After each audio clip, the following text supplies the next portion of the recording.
Okay, this is the first simultaneous call from that final Olympic match, and let's see how we get here and why did they call simultaneous? Okay, so let's start watching like right from the get-go. Here I've cut together most of the close calls, and you're gonna see they go to a video a ton this match. Huh? That's a weird call. That's a It's weird because call. he hit. So right away, I mean, you could hear some of our like live commentary over it. This is, and that's my brother and Simon talking. You can hear like there's a bit of confusion right away with that first call. Now, I think this is a great example of why technique matters. Left, you're going to see immediately blast with arm during this slight moment of hesitation that he feels, but you're going to see that it's actually his follow through. So like this kind of collapsing lunge with like this low arm position, it can look like a counter attack compared to Kao Long's like pretty committed attack. So like during this section, this low hand position looks like he's trying to curl and hide. Now this is significantly later in the match, but take note of these next two calls. In fact, let me try and slow that down. Okay, this is a really important motion because if you notice, this is a clear example of like a slight tempo advantage. You're going to see on the left, he goes for a half step back, which helps him change direction, while Kao Long tries to full on jump back, then immediately blast into a lunge. It's very important to note as well that the left hand doesn't wind up. Now, this is important because it shows his idea of he's trying to get him in prep, like right is trying to hit left in prep, uh, but because left has already started that quick forward motion without a pullback of the arm, he still has right of way.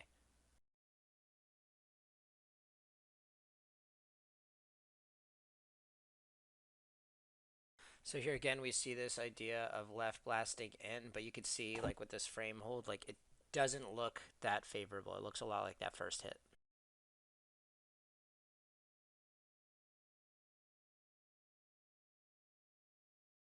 So even though Macchi asked for video, they keep the call right. Um, and again, I think this is a huge thing for lefties. Lefties are often rewarded for this type of attack and prep, quote unquote. Like, yes, his arm is back, but the whole idea is that from the ref's view, it looks like a counter just because of that low hand position. Now, in this next one, you can see he adjusts, he just shoots his arm. They call it attack no. This is really important for that next hit. Notice that continual forward movement of the arm. So now we get to the simultaneous call. Okay. Now this one I'm just gonna slow mo it a bunch of times so we could really break it down. Okay, so firstly we need to look at these little half steps back from the left. So you could argue right there that that gave up right of way. However, Kao Long searches. Now this whole match, the refs have been super picky for both sides about searching and backward movement, which as well as low arm position finishes, which is why for me this is actually a pretty good culmination of the match, saying, hey, you guys both had great ideas, but you both made these tiny little mistakes. So let's look and see like who's taking over or who's moving forward or who's starting with the arm and looking at all the different components that could define one's attack. Okay, time for nerdy rule stuff. So this is just to show that the foil rules came from the Italian and French schools of thought. So if you guys are Italian or French, this is on you. The next clip is just to show fencing time. This is the time needed for one fencing action. That's important because a lot of people will justify any sort of right of way question by saying, oh, it was within my fencing time. Okay, now this one is annoyingly important because it shows that to actually attack, it needs to start from the arm and you need to be continually threatening the opponent, preceding the lunge or the flesh. Now this means that if you just lunge at someone without actually pointing at their target, you've just impaled yourself. So this is where a lot of people get confused with like compound attacks. Like, is it right of way? Is it not right of way? Because you'll see a lot of time people will hit a compound attack with a bent arm. However, that is usually only awarded if the opponent clearly counterattacks in a way of like hitting and ducking or something that is obviously not their attack with a lunge or a flesh. But if they stay in that lunge or flesh, maybe it's attacking prep. This this was included just so that you could see that simple direct, simple indirect, and compound. Here it doesn't really state what defeats what. Usually, an indication of one light will show that you picked a more efficient move, but technically they are equal in value. If you speak with a lot of high-level refs, the general convention is that a simple direct attack will defeat a compound attack, which is why we start to get this kind of question in this final hit. So let's go back to it again. Okay, so we see them both start. We're going to see right actually continually moves the feet forward and searches for the blade and finishes.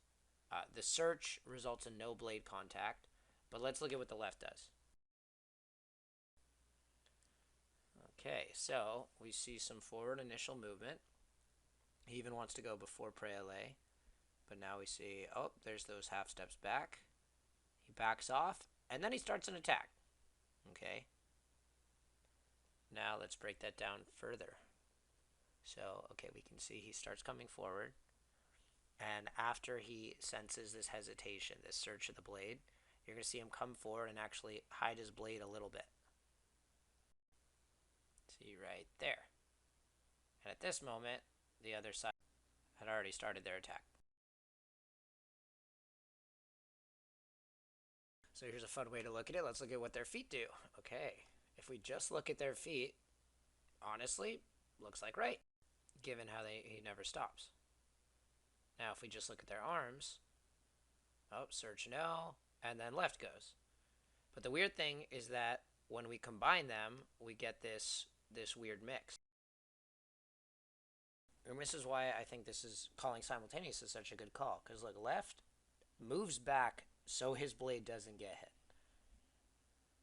In this moment, right starts moving forward a tiny bit and launches a lunge. But left, in a single fencing time, so in a single moment of decision making, decided to start a quote-unquote step lunge. So, like, how can you say that either one of them had the correct idea? I have 2 gold medals. Honestly, if they called Simo, I would be pretty hyped about that. Actually. Now, at the point where you're spending at least 10 minutes arguing about whether or not this is one side's or the other side's, I think that's a perfect case of just throwing it out and saying, hey, we don't really think anyone had a clearer idea. Like, they both went as fast as they could. One was like, hey, there's only enough space for a lunge. The other one, who created some space, said, hey, I'm going to do a step lunge. So we toss it. I think if Macchi had started with his arm extending just a fraction of a second sooner, then it would for sure go to him, though. Let's see what they call. That could go either way, boys. They should call it Simo. That could go either way. Oh, he's like, I don't want to make this decision. He's like, come on, bro. Oh, yeah, he's like, come on. They could just say Simul. That's the safest call. They should say this side searches, this side starts. Okay. So there you have it. Let us know what you think in the comments below.